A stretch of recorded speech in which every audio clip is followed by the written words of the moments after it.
welcome to ACTV 20's Health Matters. I'm Dr. Erich Parks, and this is in conjunction with Atwood Video Productions. I want you to know that we're really happy to be in our new studio, and the skin quality now is so much better, and video reception and all that is so much better. So thank you, Atwood Video Productions. Today I have a guest that I have known for quite a long time. My family has been to her as a practitioner. And I just want to say that in talking with her recently, I found that she's doing some classes that I think will be of tremendous benefit for those of you who are watching and your family and friends. So please help me welcome Linnie O'Flanagan. Welcome to the Health Matters Show. Today we're going to talk about a subject as part of what she does called Qigong. And it's a movement exercise, and there are very specific reasons that you will be seeing that she teaches this.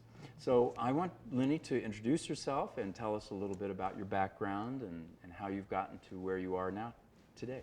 Okay, thank you, Eric. Thanks for inviting me to be on the show. I really appreciate it. Actually, I told Eric the first time when he called me about this that I was so excited to be able to talk about it because Qigong is really my passion. I'm an acupuncturist and herbalist, and I tell my patients that if they would do Qigong, that they wouldn't need to come see me so much. And so I would really like to put myself out of business as an acupuncturist and have everybody do Qigong. So Qigong is not only a form of movement, it also includes breath work and visualization and meditation. And there's a part of Qigong that is similar to Reiki, in that you're moving energy on somebody else. So, yeah, so I do both. Can't wait to get into that. Yeah, I do both. So what's a little bit about your background? How long have you been doing acupuncture and I've been doing acupuncture for about 16 years, and I've been in Meadow Vista, where my practice is now, for 11 of that. I started in Auburn, went to Hawaii for about 3 years. And not just for vacation. No, I actually worked. I was academic dean of a college there. And then I came back when my first grandchild was born. Couldn't be so far away. Right. So I've been doing that for about 16 years, and Qigong is actually part of Chinese medicine. And so I did learn some Qigong when I was in acupuncture school, but not nearly enough. And then I went back to school and started on an intensive program in medical Qigong, specifically medical Qigong, several years ago.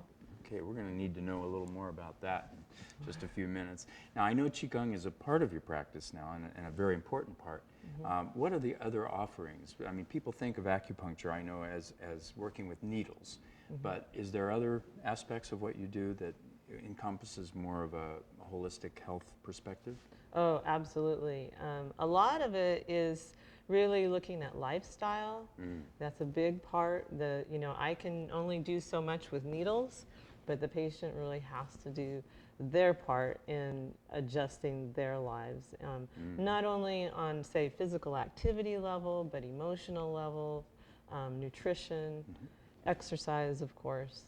Right. So I speak with them about all of that, whatever is appropriate at the time. And then I also have a very large herbal pharmacy. We make all of our own herbal tinctures. We have about 300 herbs on tincture. And I have a line of herbal teas that I've developed. We have 45 herbal teas that are a modular system that we're just about to put out to other practitioners. You have an entire pharmacy. I was able to walk through, and you gave me a great tour. It's fantastic, and seeing a lot of pharmacies in Chinatown and other places, this is, first of all, far cleaner than any I've seen, but it's also very organized and systematized, which... Right. Several years ago, my husband and I went to some trainings on the new FDA regulations, and at that time, we really stepped it up in all of our record keeping and keep getting certificates of analysis from companies that we buy from, and all of that we keep records of. So it's very, very well documented what we have there. Right. The other part of what I do is I teach Qigong, not only in a class form. I have a class that I teach every week on Tuesday mornings at 8:30. It's by donation, drop in. Wow. So that's You'll be hearing more about that so at the that's end, an by the way, so offering. don't rush off to get a pencil yet. offering for the community. And then I also teach workshops, in-depth workshops, and then in-depth series of classes. And then I do work on people with just energy, hands-off energy work as well. And that's very powerful for people that can't tolerate the needles or afraid of needles. Children especially it works really well for, because they're so open. Mm-hmm. And so I can use what we call invisible needles on children. Would that be similar to acupressure? Did people learn? Do you teach people how to use that for themselves to help? I haven't been teaching people to do the hands-off work, the working on other people, because that is very in-depth training. Right. You first have to do all of your own work and Sure. do all your own clearing of energy, and it's a good year-long at least before you should get out there and work on other people. Right. Well, it sounds to me like you're covering what, you know, in some of the holistic or functional medicine circles, they look at, you know, the functional or the structural part of our being. There's an energetic part of our being, some call spiritual, and then there's also the nutritional or neurochemical part of our being. And you have the herbs and the teas that are affecting that neurochemical Right. connection. And you're also doing the needle and other things to help with the energetics and the physical movements for the structural. So I think that that's really a great way to envision what acupuncture really is. It's not just needles Right. any more than yoga is just breathing. I mean, it's Right. a combination of things.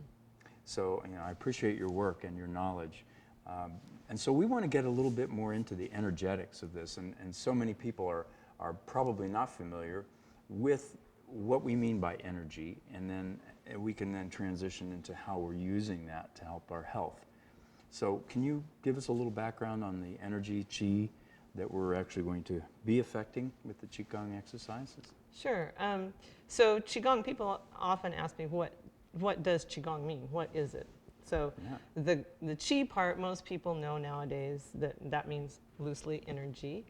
And the gong part means either skill or work. So Qigong means energy, skill, or energy work. So it's developing the skill to manipulate energy. And there's two basic levels of that, what we call neigong and weigong. And the neigong is the inner work. So the inner viewing and being able to feel and experience the energy within ourselves. And weigong is being able to affect energy outside of ourselves or somebody else's energy fields. And so from there we look at, there's three, it's broken into three types of Qigong. So what I practice is a medical form of Qigong. There's martial Qigong, which is the very physical aspect of it, where you're working with balance, power, and strength, so aligning the body physically.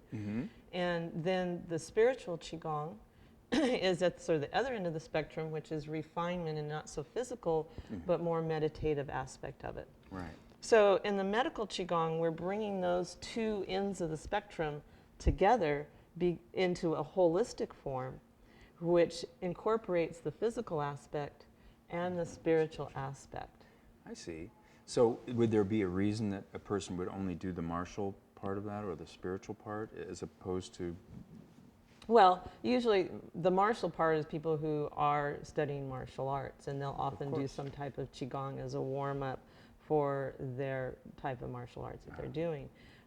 Spiritual is, in a sense, undoing some of that physical aspect as we are letting go of our connection to our physical bodies and moving more towards perhaps the end of our lives, and or just that's just our path, that we want to be working more towards that refined energetic part of ourselves that's connected to the divine. Interesting. That's a whole nother subject that we could get It's into. huge. Sounds like it would be really fun to talk about too. So, okay, so the Qigong that you are involved with, and I know some of it, and because I've done this myself, is very specific to a person who has a particular conditions, per se. And then there's Qigong that you prescribe or recommend to people just to stay in balance. So can you give us a little bit of the differentiation there, how you approach that? Okay.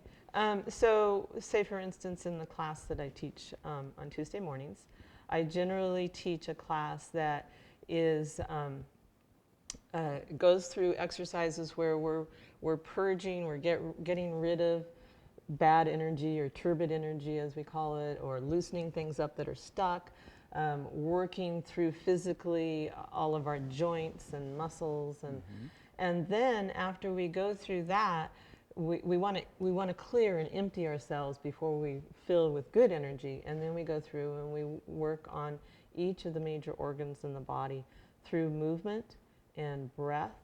There's even tongue placement for each of the organs or elements, and colors that we use as well. That you visualize? That we visualize.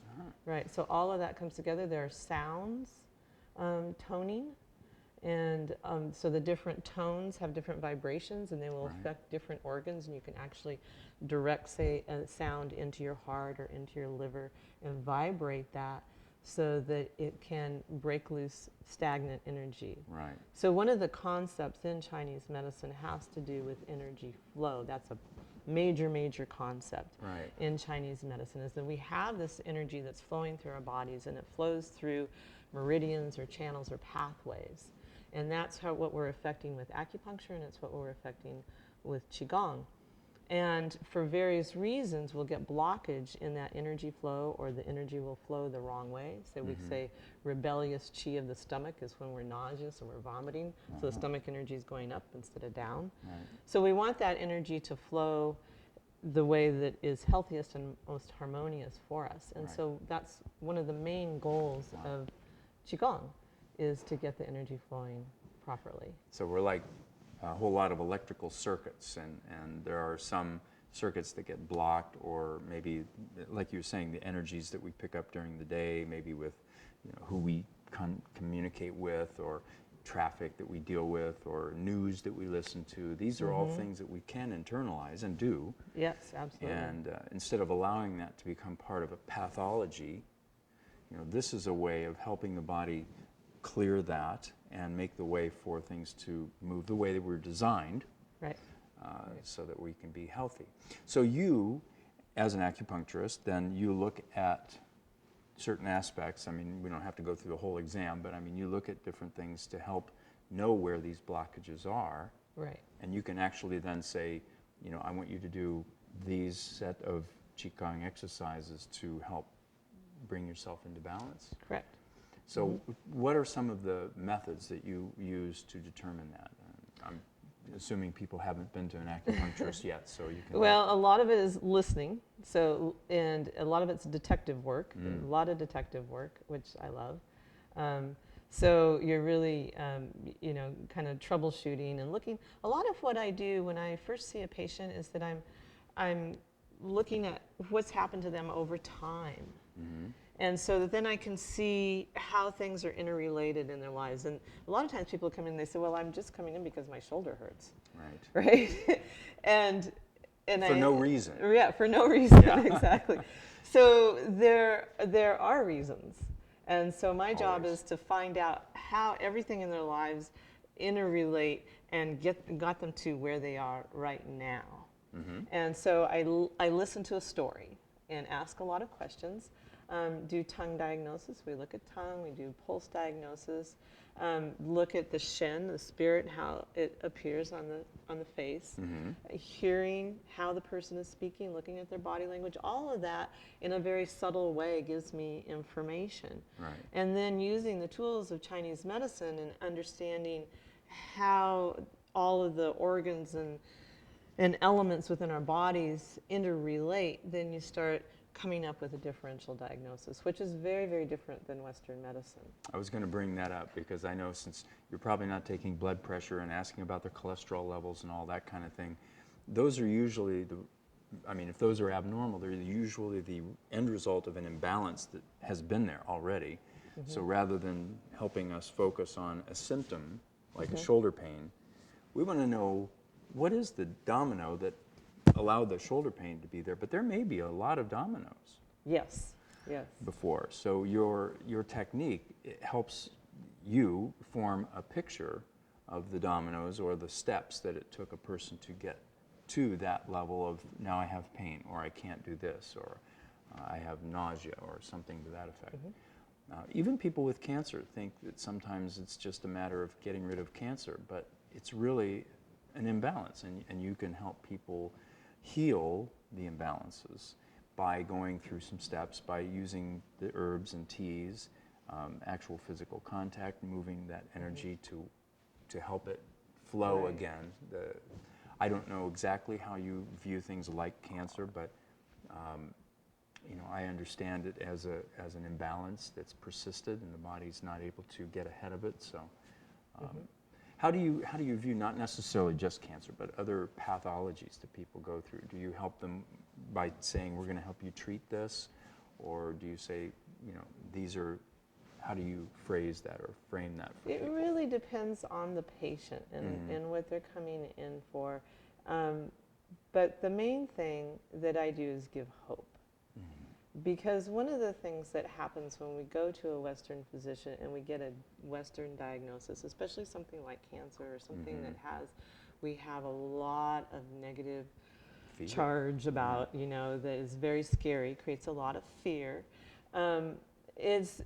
that then imprints upon us. And then it becomes very difficult for us to overcome our emotional response to that diagnosis. And then a lot of times I get people that are coming where I am their last hope. And I'm, you know, it's sad that I am at that point. It would be nice if I were earlier on, but I am honored still to be able to offer some hope. And so one of the things that I do is offer another way to look at the situation. And I always try to meet the patient and where they're coming from and the language that they use and how they view things, and then work from there. I find that is very important. We really have to make that connection first before we can have an impact at all. And that really comes from the heart.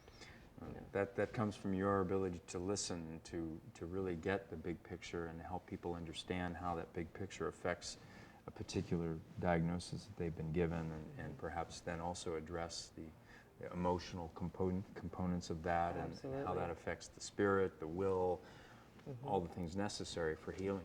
So I think the takeaway here is that why don't people wait, or why do people wait until they have an illness, a diagnosis of an illness, a diagnosis of a disease, before seeking attention? Do you agree that in the spirit of Oriental medicine, that people go when they're not ill or not sick to stay healthy? Is there a benefit to that? Oh, absolutely. I mean, that's really how it was designed, and it's how it's meant to be practiced. It's meant to be practiced as a maintenance for health, to stay well, and that is why the practice of Tai Chi, which is a form of Qigong, and Qigong are so important, because that's a way to maintain health, and that's what you need to do first of all, is to maintain your health as best that you can. Well, that makes sense. I mean, if you've ever had a car that's got a maintenance schedule, if you ignore it, you know that there's going to be, you know, expensive repairs. Right, and by the time we hear a noise, something may have been going on for a long time. And so waiting to recognize that there's symptoms is actually a little bit too late, and maybe way too late. So that's why regular practice of Qigong, for me, that's the main thing that I do for myself these days. I mean, I've been in exercise. I was a fitness director and did all that type of stuff, taught aerobics for many years. I'm a dancer, but Qigong is what I use to stay healthy. Well, and you know, it's interesting, because when I spoke to you, you know, I've had experience with Qigong, but as a specific remedy for a particular congestion I was having at the time, and it really helped. It worked. But well, I guess the problem was the practitioner I went to didn't really explain that this is a way of life, this is a way of maintaining your health, and so it was never explained to me. I never pursued it beyond that. But it makes so much sense when you talk about how it can help revive those energy channels so that we can have the energy we were designed to have, and we have the recuperative abilities that we were designed to have. It's just merely a matter of, like you were saying, removing those blockages. And there are many more methods, but Qigong sounds like a really good way of providing that. And people can learn this. You don't have to have an appointment to come in for a treatment, right? They can come in and learn the classes themselves. Absolutely, absolutely. Now, one thing that I want everybody to know is that at the end of this program is going to be a demonstration on, it'll just be snippets of different exercises that you've taught, and that will help to give some idea of about, what it may look like to do these exercises, the Qigong program. So, also, you mentioned, and I wanted everybody to understand this, a lot of people have heard of Tai Chi. I have done Tai Chi, and I loved it. And I don't know if that's more of the martial style of Qigong, but it's very definitely, it changed my life. It was a great exercise. So if you've heard of Tai Chi, you've done Tai Chi, you've done Qigong, and you can learn to do more with that. So do you have some stories, some examples, how people come to you? What have they done, or what have you found, and how did that change their lives? We'd love to hear some stories if you have. Don't mention names. Okay, of course not. I've had, one of the things that Qigong is really good for. It's good for so many things because we're working on physical aspects, we're working on balance, we're working on emotions. So I've had people that have come in with severe anxiety, for instance. And Qigong is very, very helpful for that. Been able to go back to work when they haven't been able to work. So that's been a life changer. On a physical sense, I'm just thinking off the top of my head right now, one of my patients who told me after doing about 1.5 years of Qigong with me that she had lost 2 inches in height, and after doing Qigong, she had gained 1.5 inches of that back. That is amazing. Yes. You think maybe just the postural... Is the posture. And we do a lot of work with the spine because we have major meridians running up the spine, obviously. Right. So working through the spine and really opening that channel up is a big part of it. Remain open. Yeah. Yeah, I think you had talked yesterday, or maybe I read it in your brochure, that our lifestyles are so concentrated in flexion. We're driving, we're sitting, we're watching TV, we're working forward. We don't do a lot of opening and extension. Yes. And as a chiropractor for all these years, I can tell you that the biggest problem that I find with people's spine is that they've had poor posture chronically. And of course they go to the gym or they go to the chiropractor in attempts to take care of the symptoms that develop at the very end of that chain. But there are I'm aware of some exercises that help with that, but that is one of the focuses of your program, is to help people bring that extension back and maybe gain height, but certainly mobility. Mobility, for sure. And we work on a level of bringing our awareness into the body. So it's not just doing exercises, but really bringing your awareness inside so that you can actually start to follow. I give what I call the roadmap. Which is not the reality. The reality is what you experience, right, when you're following along the road. So it's just giving a map so that people can follow where does that energy flow, and after they start going in with their awareness, they can feel it, and then they can start to affect it and change it. And so the way that I teach is very in-depth. I mean, some people will teach just the exercises, like usually with a Tai Chi class, you're just following along with the exercises. But when I teach Qigong, I really try to give that map so that people can really learn themselves and then start to explore. And once you start to explore that, you don't even need to follow specific exercises because your body will tell you what you need to do.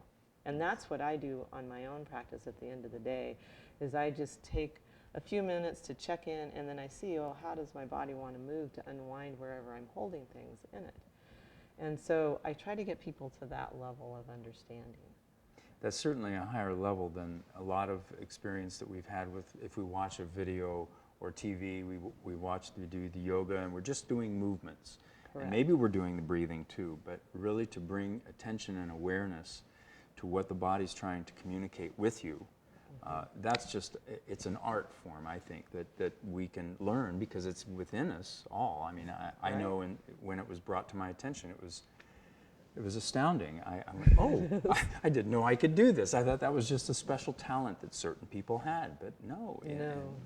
And so you help people to tap into that, not only to get over imbalances that they have at the time, but perhaps to help maintain that level of health that they're looking for. And it doesn't matter how old you are, I guess. No, it doesn't matter how old you are. There's not an age limit. And it doesn't matter what you can physically do or not do. Right. You can do, for instance, I have a patient right now who's going through some cancer treatment, and he's been to some of my trainings, and he was doing a lot of the physical exercises. Right now, he's just doing more meditation, and actually, what he says, doing the exercises in his mind. Mm-hmm. And that's okay too. Because somebody can't physically do it. If you start using your mind, because your mind is chi, and your mind directs the chi in the body. So when you get good at it, you can start to direct the energy flow in your body without movement. Wow. Well, I think that's a marvelous picture. I think everybody understands what we're talking about here, and it's an ethereal subject. It's drawing on energy that you can't feel necessarily or taste or smell. It's there. Somebody said a long time ago, the difference between a dead person and a live person is the energy that animates. Yes. And so we know we have the energy. I've worked with it, you've worked with it, people experience it and become aware that not only do they possess it, but they can change it, they can direct it, and through techniques that you can teach. So I want to make sure to remind everybody that right after the show, there's going to be a demonstration of what it looks like. Now, this isn't for you to try to follow mindlessly, just, but watch it and see what it looks like and see if it resonates with you. And make sure, Linnie O'Flanagan in Meadow Vista at the One River Medicine. One River Medicine, that you can contact her and sign up for the classes so that you can be more healthy. You can attract more health to yourself, your family. This is a great thing. And you were looking for people who wanted to teach this. Yes. So right now, I really encourage people, if you go on my website, onerivermedicine.com, to get on our email list, because then every time I schedule new classes and workshops, I send an email out. But I am putting together a longer-term program right now to train people. I need people, because I'm too busy to do it all myself. Yeah. So I need other people out there that I can say, I can send people to, that I can tell them this is what I need them to be taught on a private level, because there are a lot of specific things to do for each condition. And it's not just exercise, it's meditation, visualization, breathing, like we talked about. And so I'm going to be putting that together real soon, so that'll be more of a long-term, probably 6 to 9 month program. Okay, so people can find out more about that by contacting you at One River. Right. Okay, well, thank you so much for your program. I think that we have at least enough material for 2 or 3 more programs, so I will be contacting you again, and make sure to tune into this right after the program so you can see the examples of the Qigong exercises. Thank you, Linnie. I appreciate your good work.